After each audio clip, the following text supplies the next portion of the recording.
He's going to put into action his Soviet plan for a government-run grocery store. Are you excited? Are you excited? Government-run grocery stores, guys. It's going to be great. So Ben Shapiro just torched NYC's latest progressive experiment, a $30 million government grocery store, and it perfectly captures why socialist policies always fail.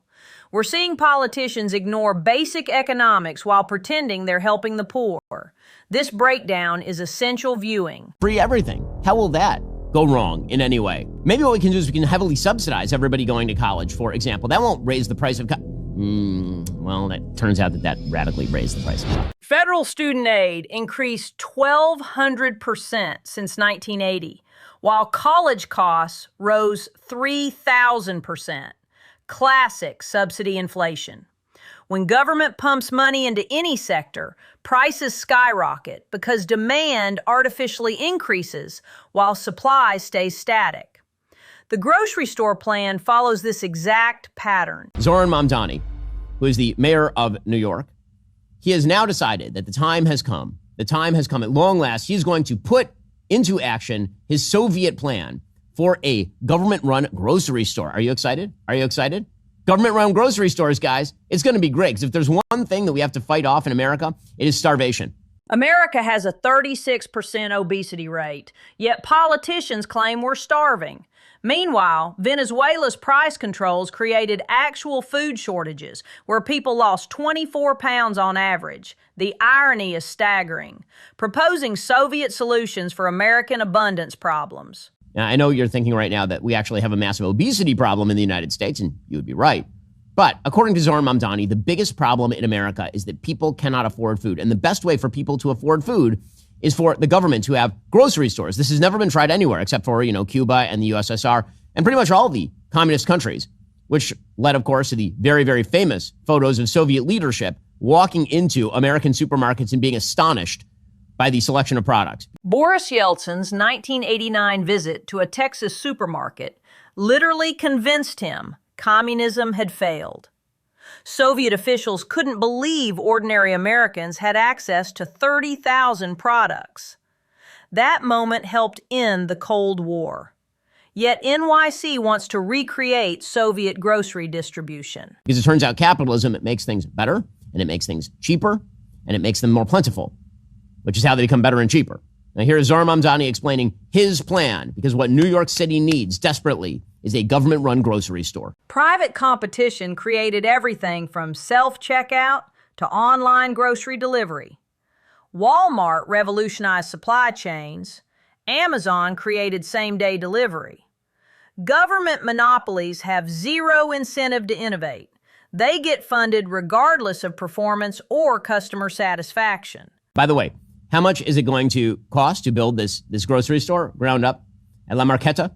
According to the New York Times, $30 million. $30 million. Now, I have a question. Do you think that when Publix builds a new store, it costs them $30 million? It don't. Average grocery store construction costs $3 to $5 million. Government projects cost 600% more because there's no accountability or competitive bidding. California's high-speed rail went from $33 billion to $128 billion.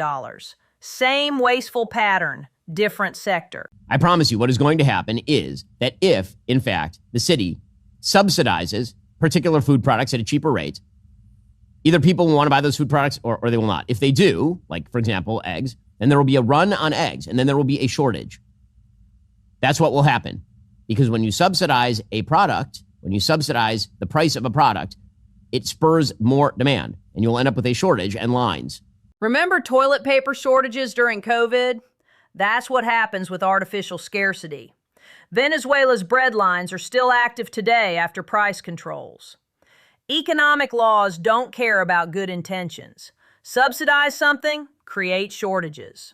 And it is amazing how nobody has ever read a book or, even watched an old documentary. Like, really well done. Again, Mamdani says he wants the new grocery store to offer discounts on basic groceries and to provide quality jobs. NYC grocery stores pay massive property taxes, while government stores get exemptions. The city creates the problem through taxation, then offers itself as the solution. Meanwhile, private stores struggle under regulatory burdens the government store won't face. Now, again, you want to waive real estate taxes? You could do, if you really wanted to lower food prices, you could do that for all the grocery stores in New York. That would lower some prices. You know what else you could do? You could get rid of all of the regulations surrounding the grocery stores in New York, which make it very difficult to actually run and operate a business. It's hilarious that the minute the Democrats want to lower prices, then they give a specific cutout that actually gets rid of all of the government red tape, but just for their friends, like the government-run grocery store. NYC requires specific aisle widths, refrigeration standards, union labor for certain tasks, plus endless permits. These regulations add hundreds of thousands to operating costs, which get passed to consumers. Government stores bypass all this red tape. Well, Representative Ro Khanna, who's the West Coast version of Zohar Mamdani, free everything, says Ro Khanna. Again, it is kind of amazing that the Silicon Valley area is represented by a person who really kind of despises tech. In any case, here he was calling for free healthcare and college. By the way, there's no such thing as free. There's just stuff paid for by somebody else. Khanna represents Silicon Valley, built entirely on free market innovation. Google, Apple, Facebook, all emerged from competition, not government planning. Yet he advocates policies that would have prevented tech breakthroughs. The cognitive dissonance is remarkable. Oh, free everything. How will that go wrong in any way? Maybe what we can do is we can heavily subsidize everybody going to college, for example. That won't raise the price of well, that turns out that radically raised the price of college. Or maybe if we have more government subsidization of healthcare, that won't raise the price of health. Turns out that raises the price because it just increases the base that people are willing to pay and able to pay.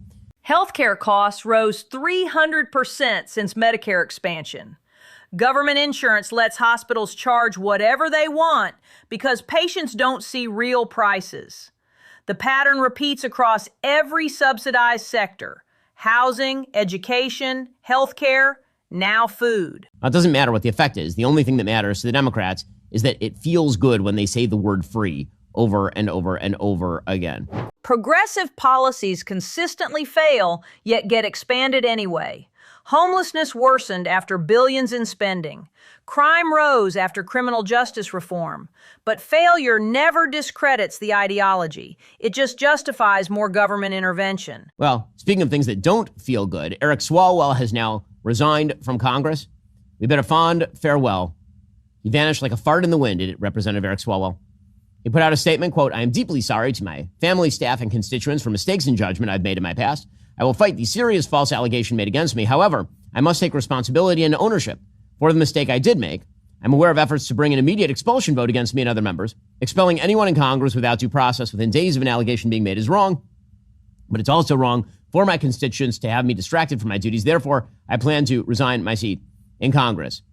Well, the real reason he's resigning is because this stuff is pretty damaging. This is the same Swalwell who dated a Chinese spy for years while serving on the Intelligence Committee.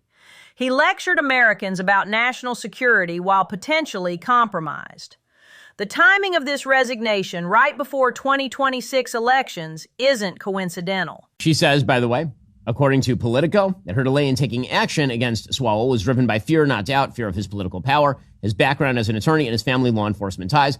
I've never doubted what happened, she said. She accused him of drugging her as well. Well, this has some implications for some of the other Democrats. Democrats spent years saying believe all women during Kavanaugh hearings, yet protected Swalwell despite serious allegations.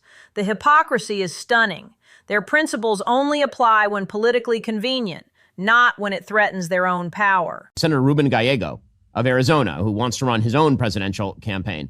Very, very close buddies with Swalwell. In fact, here they were on camels in the desert in, wait for it, Qatar. This is back in 2021. Oh, man.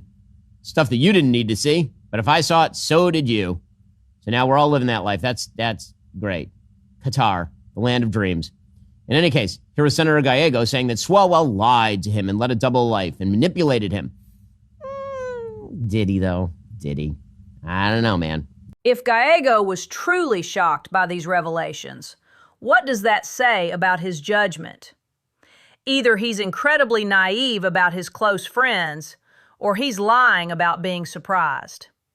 Neither quality inspires confidence in a presidential candidate. So he's not the only one stepping down from Congress. Eric Swalwell, Tony Gonzalez, the Republican, is also stepping down from Congress. That, of course, is because he was allegedly having an affair. Not so allegedly. It's pretty clear that he was. I mean, he's admitted to it, I believe. Having an affair with a staffer who then ended up killing herself. So it was a great day all around for Congress. TMZ apparently has set up shop over in D.C., and they're asking for people to turn in evidence of Congress people getting drunk and screwing their mistresses.